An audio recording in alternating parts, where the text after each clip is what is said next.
چې کم امریکې ته پته لګي چې دا زما خبره نه مني در پرده پایې کې دوی ته هیومن رایټس هم ښکاري هغه اقوام متحده ته په نظر هم ښکاري هغه ډېرو ادارو ته په نظر ښکاري خو چې کم ملکونه دغه دي د لکه په شام او فلسطین او عراق او افغانستان دغلته وته نه دوی ته هیومن رایټس ښکاري او نه دوی خبره کولی شي ځکه چې بیا خو دوی دغه یو واړونه دوی ته نه ورکوي بیا او بیا خپل کس دغه کوي سلیکټ کوي او پاسوي به یو هغه له به یو هیومن رایټس ورکوي دغه به کوي دا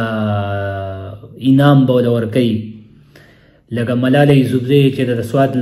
په کومه طریقه باندې یو